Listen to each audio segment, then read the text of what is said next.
Fastest way to maximize strength and flexibility is program periodization. Here's your ultimate guide to elite injury-free progress. Elite coaches like Pavel Tsatsouline, Mark Rippetoe, and the late Charles Poliquin built their success on periodization. Deliberate, structured plans that leave nothing to chance. Let's break down the essentials. Microcycles, mesocycles, macrocycles, the 5 variables, supercompensation, and a detailed plan with examples for pull-ups and squats to show you how it all works. But first, the framework. A microcycle is 1 week, often called a program split, and it balances stress and recovery across muscle groups. Now, there are more possible program splits than we can list, and they'll be based on a number of factors like goals, lifestyle, health, age, and training history. But here's a solid 4-day split for someone with a few years of training experience over the age of 30 who wants to build strength, muscle, and flexibility. Monday for bent arm strength, so pull-ups and presses with lower body flexibility. Tuesday for squats with upper body flexibility. Wednesday rest. Thursday bent arm strength for chest pressing and rows with lower body flexibility again. And Friday for deadlifts with upper body flexibility, and then rest on Saturday and Sunday.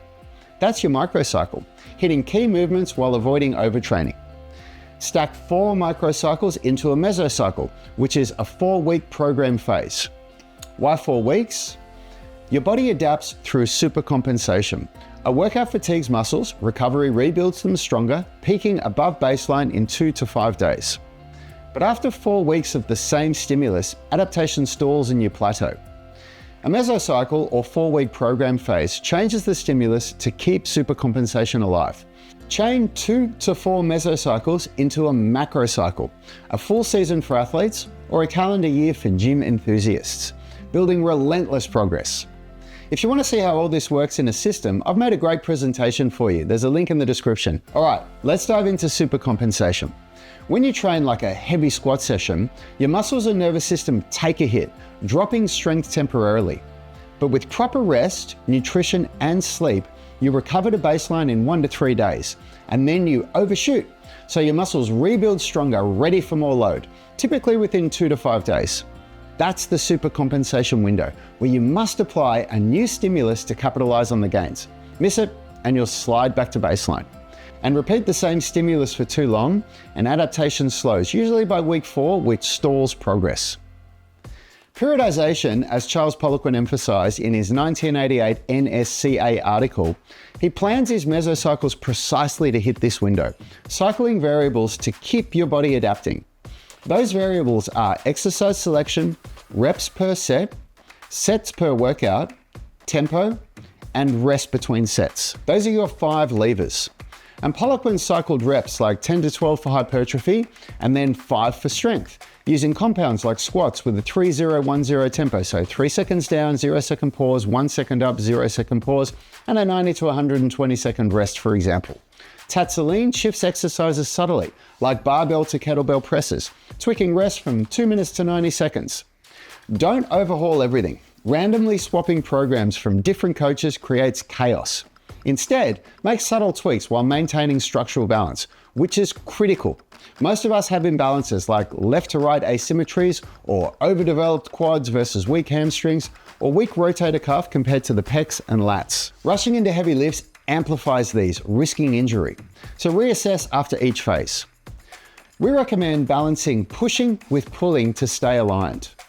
Here's some common mistakes.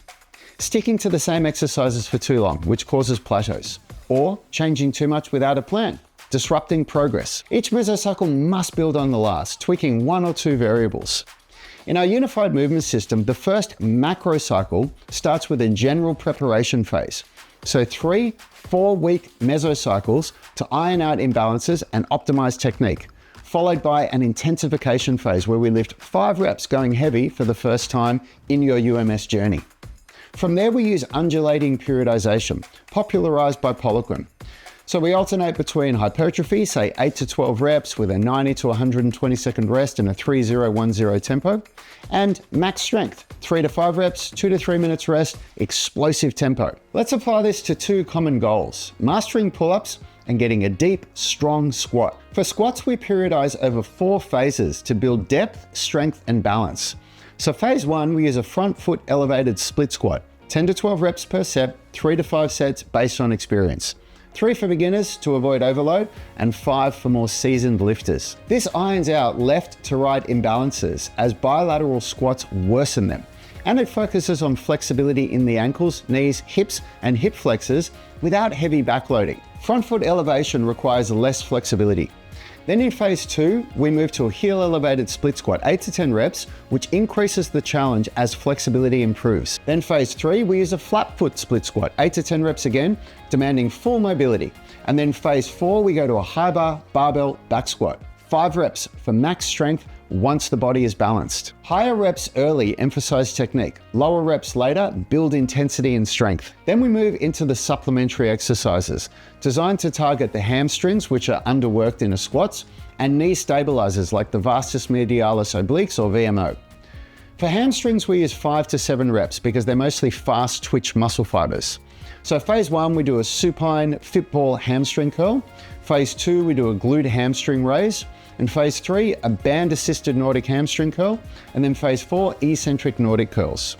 You can swap for machine curls if available. For the VMO, we do higher reps because it's mostly slow twitch muscle fibers. So phase 1, we do side step-ups, 20 reps per set. Phase 2, high bar back racked front step-ups, 25 reps. And then phase 3, heel elevated step-ups for 30 reps. And then phase 4, step downs for 30 reps. Each progression challenges the VMO a little bit more, preventing knee valgus when you squat. Pull-ups, here's how we go from 0 to body weight mastery. We progress to build scapular depression and retraction and lat engagement, so we're not relying on the biceps all the time. So phase 1, we do feet-assisted pull-ups, 8 to 10 reps. Deloading the movement to learn neuromuscular connections without biceps dominance. Phase 2, we do isometric chest to bar holds with feet assistance, 15 to 20 seconds. This strengthens scapular retraction and depression in the end range of the pull-up. Then phase 3, we do jumping pull-ups, 8 to 10 reps, which adds concentric and eccentric strength with minimal jump assist.